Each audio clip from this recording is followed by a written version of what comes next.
Assalamualaikum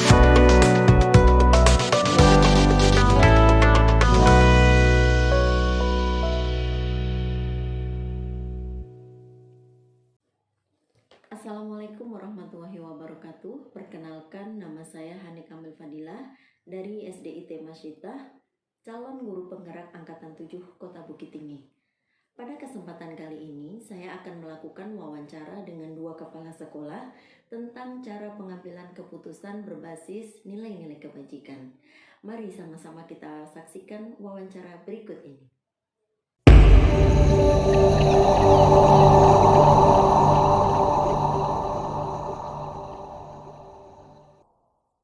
Bismillahirrahmanirrahim. Assalamualaikum warahmatullahi wabarakatuh, Bu Sari. Waalaikumsalam warahmatullahi wabarakatuh. Gimana kabarnya, Bu Sari? Sehat? Alhamdulillah sehat. Bu Hani? Alhamdulillah sehat. Meskipun puasa, tetap semangat kita, Bu Sari ya. Oke, Bu Sari. Seperti yang saya sampaikan kemarin, bahwasanya dalam kegiatan guru penggerak ini ada beberapa rangkaian kegiatannya. Salah satunya mewawancarai kepala sekolah mengenai pengalaman beliau dalam mengambil keputusan.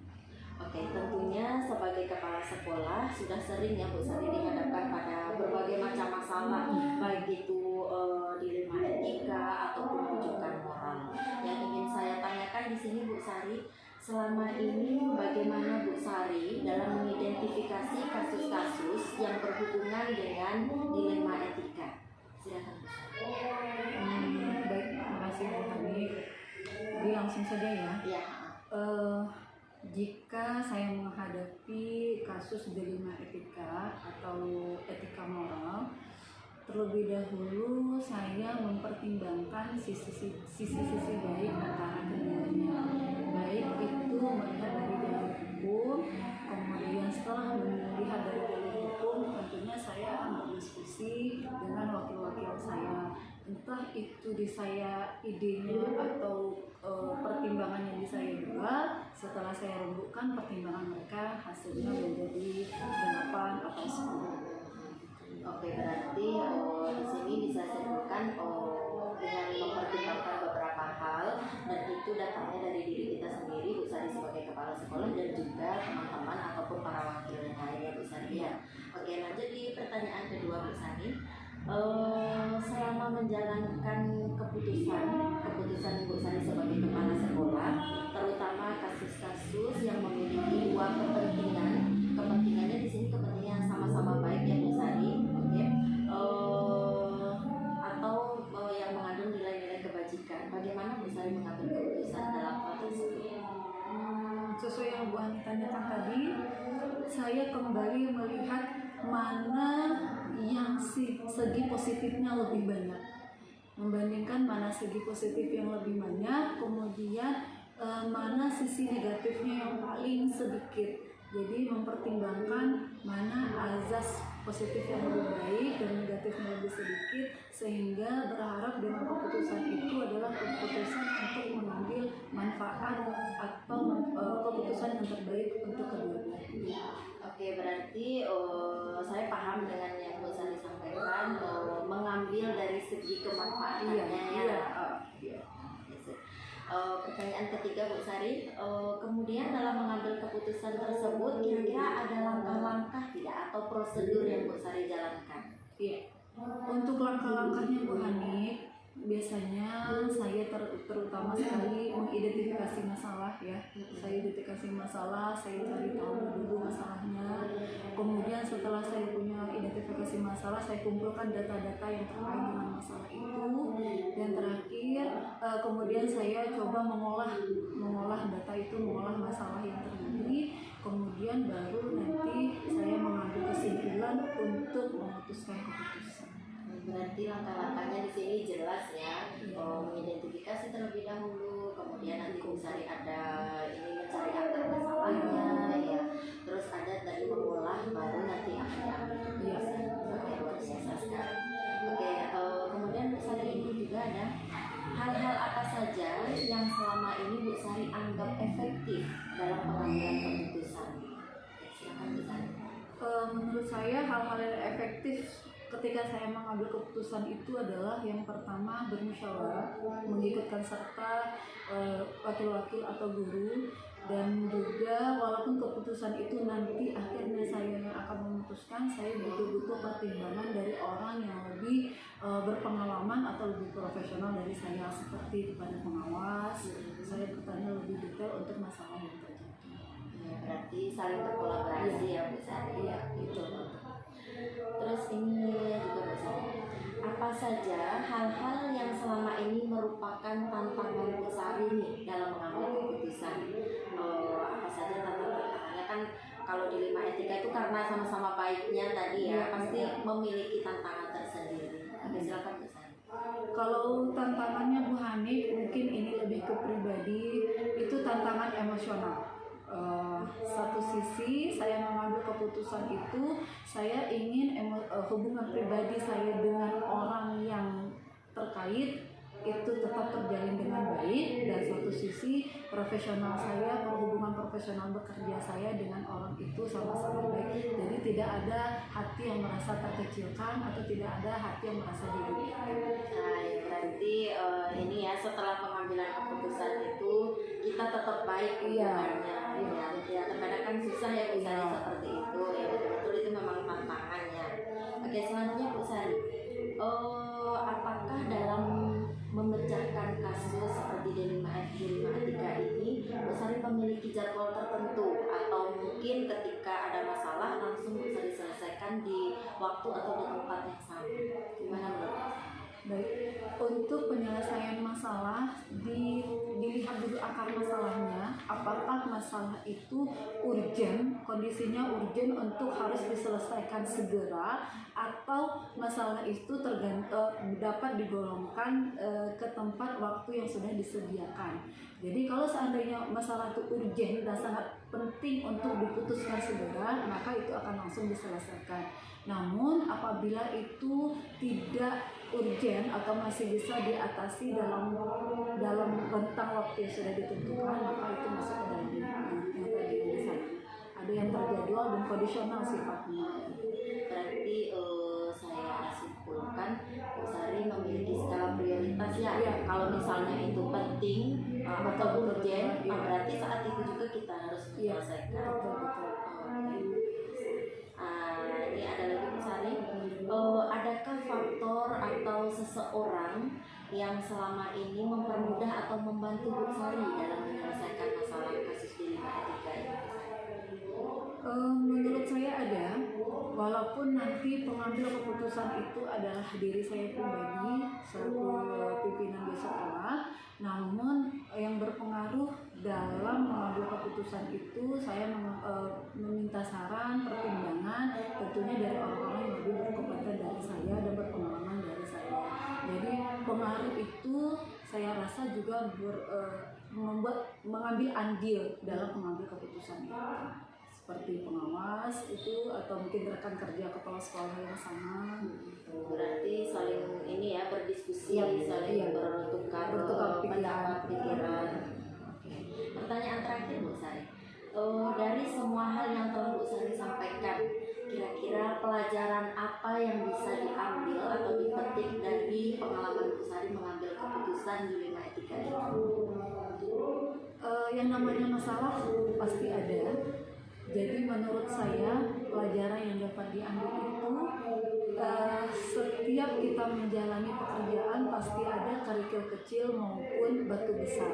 Seseorang yang jatuh itu biasanya tidak pada batu besar, biasanya pasti pada kerikil kecil.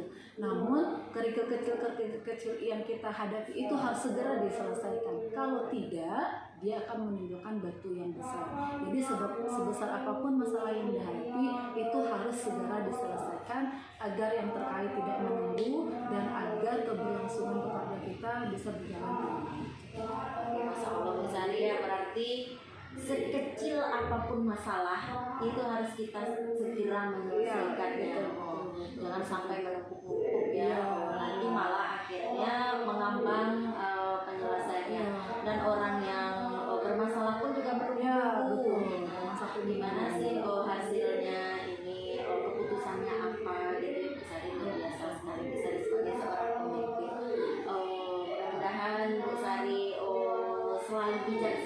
dalam Amin, mengambil amin, amin, keputusan amin. ya. Dan saya pun selaku CDP nih kan juga bisa belajar banyak dari Bu Sari. Amin. Terima kasih banyak waktunya Bu Sari. Mohon maaf sudah mengganggu kesibukan Bu Sari. Ya, sama-sama Mbak. Ya.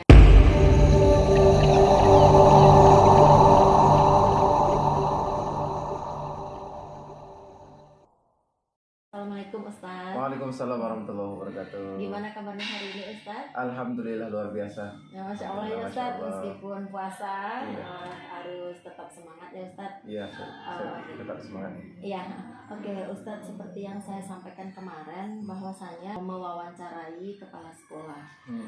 Saya memilih Ustadz sebagai kepala TPQ di sini yang ingin saya wawancarai dalam beberapa kasus. Mungkin kan Ustadz sebagai kepala TPQ nih ya, sering sekali dihadapkan pada kasus-kasus baik itu yang berhubungan dengan siswa, orang tua ataupun sesama kita rekan kerja. Yang ingin saya tanyakan di sini Ustadz, bagaimana Ustadz mengidentifikasi kasus-kasus yang merupakan dilema etika ataupun rujukan moral? Oke, silakan Ustadz. Kalau Anda sih sebagai kepala TPQ diamanahkan sebagai kepala TPQ ya, seperti yang Bu Ani bilang tadi kan, pasti ada masalah-masalah yang kita lalui gitu kan. Iya. Yang pertama kita sebagai kepala TPQ ya harus tahu gitu kan, harus tahu apa yang sedang kita kelola gitu kan. Iya. Seperti yang kata Bu Ani tadi, di bawah kita sebagai kepala TPQ itu di bawah kita perangkat kita banyak gitu. Seperti ada namanya guru-guru gitu kan. Ada namanya siswa gitu kan, dan siswa punya wali santri atau orang tua yang namanya wali santri. Ada guru, ada siswa, ada wali santri, kan. Itu di samping program-program yang kita program-program yang telah kita susun gitu kan. Jadi yang pertama, kalau kita misalkan permasalahannya antara kepala dengan guru gitu kan. Antara kepala dengan guru. Nah, jadi kalau antara kepala dengan guru, misalkan masalahnya ini taruhlah misalkan guru itu yang salah, Jadi kita sebagai kepala TPQ kita harus profesional gitu kan. Walaupun dalam satu sisi kita kan manusia biasa juga. Nah, pasti satu sisi kita benci kepada orang itu gitu kan. Tapi kalau dalam dunia pekerjaan, masalah dunia kerja, kita harus seprofesional mungkin. Kita harus menjalankan apa yang harus kita jalankan. Kalau tidak, berarti kita tidak amanah. Nah, jadi bagaimana nanti guru tersebut misalkan kita rangkul kembali. Nah, apalagi kita yang salah gitu kan. Kita harus sedangkan tidak kita yang salah, kita harus berani merangkul kembali. Karena kalau misalkan kayak mobil 4 rodanya, kalau bocor satu jalannya nggak akan bagus. Nah gitu kan buatnya. Jadi Ustaz, dapat disimpulkan bahwa dalam mengidentifikasi kasus-kasus dilema etika ataupun dilema rujukan moral ini, Ustaz bersikap profesional di sini ya. Harus bersikap profesional, mendengarkan dari berbagai pihak gitu, baru nanti kita bisa menentukan. Oke, terima kasih Ustaz. Lanjut di pertanyaan kedua Ustaz, bagaimana Ustaz menjalankan keputusan di tempat Ustaz sebagai kepala TPQ ya, terutama kasus-kasus di mana dua kepentingan yang sama benar atau sama-sama memiliki nilai-nilai kebajikan. Bagaimana menjalankan keputusannya? Ya mungkin ini umum sifatnya Pak. Tidak di mana-mana kan. Kalau misalkan kita sebagai seorang pemimpin itu memang ada pilihan yang mungkin sangat mudah kita putuskan kan. Atau yang kedua, ada ini sulit sekali kita putuskan. Tapi yang namanya kita pemimpin harus membuat suatu keputusan. Jadi kita pakai ya secara umum juga yang mana yang lebih penting ya, istilahnya itu skala prioritas gitu kan, skala prioritas. Memang anak seperti itu menjalankannya Pak Nik. Contoh ketika inilah Bu Ani, ketika seperti yang Bu Ani bilang tadi gitu kan, seperti ketika ada anak yang dia utusan sekolah, di sekolah dia lomba, tapi jadwal lombanya itu kan di jam ujian misalkan, Iya. di jam ujian. Nah, terus tidak ada ke waktu dia itu, anak kita itu untuk apa? Untuk apa namanya? Untuk mengulang pelajaran, terus apalagi untuk remedi gitu, atau ujian susulan segala macam gitu kan. Jadi kalau ini termasuk, kalau anak pribadi sebagai kepala sekolah, ini harus sangat bijaksana kita apakan. Kalau tidak kita akan merugikan satu pihak atau merugikan pihak dari anak ini, si anak ini. Sementara si anak ini kan untuk membawa nama sekolah gitu kan. Apalagi misalkan anak kita ini sering juara gitu kan, atau dia juara gitu kan, mengharumkan nama sekolah ini, harus kita hargai. Luar biasa Ustadz Adiki sebagai kepala TPQ sebenarnya harus memang menjadi contoh lah bagi kita semuanya. Oke, lanjut di pertanyaan ketiga Ustadznya. Hal-hal apa saja yang selama ini Ustadz anggap efektif dalam mengambil keputusan, khususnya yang dilema etika tadi? Ada ini masalah Bu Ani, ada masalah ini yang bisa Anda putuskan sendiri. Ada masalah ini yang Ana memutuskannya itu harus mengumpulkan seluruh guru. Ada sebagian atau bahkan ada Ana dengan guru yang bersangkutan. Nah, gitu. Kalau masalah yang tadi itu Ana itu Ana mendapatkan laporan dari orang tua. Nggak mungkin guru itu yang datang ke anak ini, anak ini nggak ada sindel, karena itu kalau gitu langsung saya sekat guru itu. Maksudnya saya sekat itu maksudnya gini. Saya sekat itu gini, maksudnya bukan marah segala macam. Nggak boleh gitu. Nah, gitu. Nggak boleh seperti itu. Kita harus menghargai gitu. Jadi karena anjurkan untuk ngasih nilai gitu. Tapi nggak mungkin seperti itu. Nah, jadi yang kalau hal yang seperti tadi itu, kalau dapat laporan misalkan dari orang tua mengeluh, dia guru nggak mendapat solusi, ya guru melapor ke kita, otomatis harapan orang tua kita akan memberikan solusi. Nah, jadi anak nggak bisa pula langsung ya anak pasti dapat nilai, nggak boleh seperti itu. Tapi anak melalui perantara guru, anak panggil guru itu. Nah, misalkan guru ibadah misalkan, atau guru tahfiz, atau guru qiraat misalkan. Nah, jadi anak panggil guru itu. Nah, tanpa orang tua, tempat mata, anak tanya baik-baik kan. Nah, apakah seperti Syanu, apakah seperti ini Ustadz atau Ustazah gitu kan. Betul Pak, ya, karena ini. Nah, kita baru anak kasih pengertian di situ. Nah, terus baru anak setelah jelaskan, kita nggak bisa seperti itu karena anak ini bla bla bla bla bla bla gitu kan. Terus baru anak untuk solusinya kita harus nggak apa-apa, kita kasih anak itu nilai. Kita kasih nilai anak itu nilai ya nilai yang semestilah gitu kan. Berarti dapat saya simpulkan bahwa dalam mengambil keputusan ini ada yang mungkin kasus ini memang saya Ustadz sebagai kepala sekolah mengambil keputusan, dan ada kalanya memang itu dibicarakan secara bersama-sama, baik itu secara keseluruhan atau guru yang bersangkutan. Ditengok masalahnya Bu. Iya, ditengok masalahnya. Oke, terima kasih Ustadz. Dan di pertanyaan berikutnya Ustadz, tentunya dalam menjalankan Ustadz sebagai kepala TPQ dalam pengambilan keputusan pasti nih ada nih tantangan atau kendala. Menurut Ustadz apa sih kendala atau tantangan dalam pengambilan keputusan ini Ustadz? Gitu. Ustadz ya. Gini kayaknya agak menyebar. Ya apa Ustadz? Apa sih tantangan Ustadz? Gitu ya. Oke. Betul kata Bu Ani itu. Kita kan istilahnya skala kecil sebenarnya. Iya. Kalau skala besarnya kan kayak pemerintah kita gitu segala macam kayak ke atas kan. Intinya kita sebagai pemimpin itu mungkin di dalamnya ada bukan kelompok sih. ada sebagian yang suka dengan kita, ada yang tidak suka. Nah, itu sangat lumrah sekali, Bang. Nggak di mana-mana gitu kan, nggak di mana-mana. Terus ketika kita memberikan sebuah kebijakan atau keputusan, taruhlah keputusan itu kita diskusikan bersama gitu kan.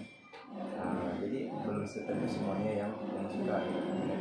Cuman kita sebagai seorang pemimpin, sebagai seorang kepala strategi, kita harus mengambil keputusan. Nah, mungkin kita nggak mengambil keputusan. Iya, betul. Nah, kalau misalkan ya masalahnya ini pasti ada yang nggak setuju gitu kan, yang berarti gitu. Ya tetap kayak gitu banyak kayak problemnya itu ketika kita menyampaikan program-program yang akan kita jalankan, ya program-program yang akan kita jalankan, apalagi itu dengan kegiatan-kegiatan yang sangat memakan waktu lah, gitu kan. Contoh kegiatan khatam gitu kan, terus wisuda tahfiz gitu kan, dan yang lain gitu kan, kayak maghrib gitu ya. Kan itu sangat memakan waktu gitu. Cuman itu harus kita laksanakan. Nah, jadi ini sih pandai-pandai kita nih, Pak, nih. Memang itu terkendala sih. Contoh tadi karena untuk program-program itu kan termasuk program. Iya. Jadi kendalanya gini, Pak, nih. Kadang kita jalankan program itu, anak memperhatikan gitu kan. Anak memperhatikan, anak melihat, anak tahu kayak gitu kan. Anak merasakan gitu. Tapi anak berusaha. Kalau misalkan anak nggak bisa mengendalikan egois anak gitu kan, anak tiap hari marah. Mungkin Pak, tiap hari anak marah gitu. Berusaha meredam. Gitu kan. Tapi awal-awal dulu sih memang anak marah sih kan. Cuman ada juga anak marah dulu kan. Cuman anak dari sedikit demi sedikit kan anak belajar gitu kan. Iya. Anak belajar gitu kan. Terus maksudnya itu emosi segala macam gitu kan. Jadi makin lama anak belajar dari situ kan. Anak kan baru belajar kan. Anak baru belajar kan. Jadi dengan kondisi seperti itu kita memutuskan harus kita putuskan dan sudah kita putuskan kalaupun ada yang seperti itu kan, itu yang tantangan yang sangat berat bagi anak. Kalau misalkan kita putuskan apa yang kita sampaikan menurut itu sebenarnya itu senang bukan? Nah, berarti kuncinya di sini Ustadz yang kendalanya sih ini ya, mengungkapkan diri. Terkadang ada yang terima, ada yang tidak terima. Di pertanyaan selanjutnya Ustadz, apakah Ustadz memiliki jadwal tertentu nih dalam menyelesaikan masalah, atau mungkin didiamkan dulu, atau mungkin Ustadz ketika ada masalah itu oke, langsung kita selesaikan masalah ini. Nah, itu bagaimana Ustadz? Adakah jadwal atau mungkin dibiarkan aja dulu gitu Ustadz? Kalau apa Bani, kalau kayak masalahnya dengan guru tadi, antara siswa dengan guru misalnya, itu langsung. Nah, itu tidak boleh ditunggu lama-lama. Nah, kalau misalkan tentang evaluasi kurikulum untuk pembelajaran, itu baru yang Anda jadwalkan. Karena biasanya kalau itu kita harus ada evaluasi. Kita biarkan dulu, saya biasanya evaluasinya minimal 1 kali sebulan. Ada rapat evaluasi bulanan dan lain-lain. Jadi di situ banyak. Dibicarakan lah. Anda tengok selama sebulan itu memang Anda lihat gitu kan, gimana perjalanan itu, apakah kan ada target-target sesuai kan. Nah, itu kita evaluasi bersama gitu kan. Ada anak bermasalah segala macam gitu kan. Sebulan ya anak berarti ada kalanya Ustadz di sini memang kalau kasus yang benar-benar urgent gitu ya, memang harus diselesaikan. Ada kalanya memang biarkan berjalan program itu terlebih dahulu, baru nanti kita evaluasi. Ya, gitu ya, kalau dalam program seperti itu. Oke, luar biasa sekali program Ustadz. Ini lagi Ustadz, adakah seseorang atau faktor yang selama ini mempermudah atau membantu Ustadz dalam mengambil keputusan? Ada nggak kira-kira orang atau faktor apa sih yang membuat Ustadz dalam mengambil keputusan yang sangat baik? Faktornya banyak ya. Ini pertama kan diri kita sendiri dulu banyak. Ya ini faktornya itu dari luar itu. Ada juga sih banyak. Ada kita kan kalau TPG nggak pakai wakil kan. Nggak pakai wakil. kalau misalnya sampai ke kepala sekolah enak gitu kan. Kalau ke kepala sekolah ada workingnya kan. Iya. Ada waktu ke siswaan, ada waktu kurikulum gitu kan. Kan ada waktu bidang keagamaan gitu kan. Kalau ada masalah bisa panggil dulu gitu kan. Nah, ada tuh yang hal bertukar pikiran gitu. Kalau itu nggak ada banyak. Kalau gua tapi anak secara tidak langsung saja. Maksud itu ada sih di TPQ ya, di TPQ yang saya pilih yang kawan yang bisa berdiskusi. Anak anggap dia penasihat anak gitu ya. Nah, gitu. Maksudnya itu memang sih apapun masalahnya kadang kebanyakan sih anak tanya dulu kan itu anak nggak bisa memutuskan langsung gitu ya kan masalahnya jadi anak tanyakan dulu mungkin baru anak putuskan gitu. Meskipun pada akhirnya Ustadz yang akan memutuskan. Ya. Cuman ada kalanya juga sih mungkin anak yang langsung memutuskan. Maksudnya gini banyak. Ini kadang-kadang masalah ini harus langsung diputuskan. Ada masalah ini harus melalui musyawarah dulu. Jadi anda tengok dulu memang apa masalahnya itu. Ya ada sih banyak karena di antara yang banyak guru anak ini banyak juga yang sependapat dengan anak gitu. Alhamdulillah lah. Dan bersyukur sekali banyak ya. Karena kita niat kan baik. Tidak ada kita mau gitu kita ini cuma menjalankan. Kalau ada anak yang mungkin nggak anak yang jadi kepala TPQ misalnya ya kita jadi guru biasa mungkin kita melakukan hal sama dengan guru tersebut memang seperti itu. Ya betul, berarti ini ya Ustadz berdiskusi dulu kepada orang mungkin yang lebih berkompeten atau mungkin yang Ustadz percayai. Pertanyaan terakhir nih Ustadz, ya dari semua hal yang sudah Ustadz sampaikan tadi, pelajaran apa yang Ustadz mengambil keputusan di pengalamannya? Ya pelajarannya apa yang bisa Ustadz ambil dari pengalaman Ustadz yang sekian banyak? Kita belajar menjadi seorang pemimpin yang bijaksana. Dia mencontoh kepada di belakang Nabi lah kita baca lagi. Kalau Nabi Muhammad kan ya Rasul aja. Bahkan kalau Nabi Muhammad itu kalau misalkan dia memimpin umat Islam ini meskipun dia caci mati segala macam karena akhir Nabi Muhammad itu udah bersih. Cuman beda dengan kita kan namanya dengan belajar. Kalau kita kan manusia biasa pasti ada titik noda hitam nanti kita. Tapi itu yang harus kita tekan. Itu yang benar gitu. Itulah yang benar. Kita misalkan karena Nabi juga mengajarkan kepada kita kan balaslah keburukan itu dengan kebaikan. Walaupun mungkin anak pribadi tidak perlu mengaku bersih segala macam. Ada juga sih tentu kita langsung kesal kan segala macam. Iya betul lah, kita manusia biasa kan. Jadi dalam produk kepemimpinan itu yang harus kita pahami karena ini baru awal kan. Dan pengalaman nih Bang ya. Pelajaran ya Bang ya. Untuk tahap selanjutnya kita bisa lebih baik.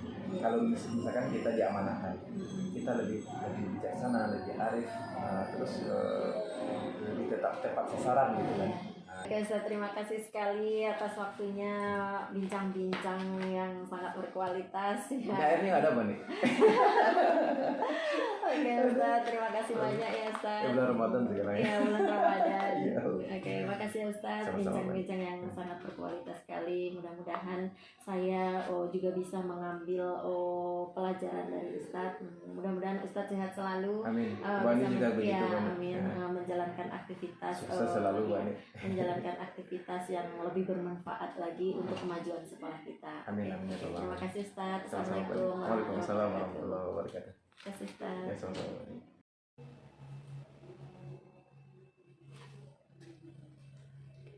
Demikianlah hasil wawancara saya dengan 2 kepala sekolah tentang cara pengambilan keputusan berdasarkan nilai-nilai kebajikan. Semoga bermanfaat untuk kita semua. Wassalamualaikum warahmatullahi wabarakatuh.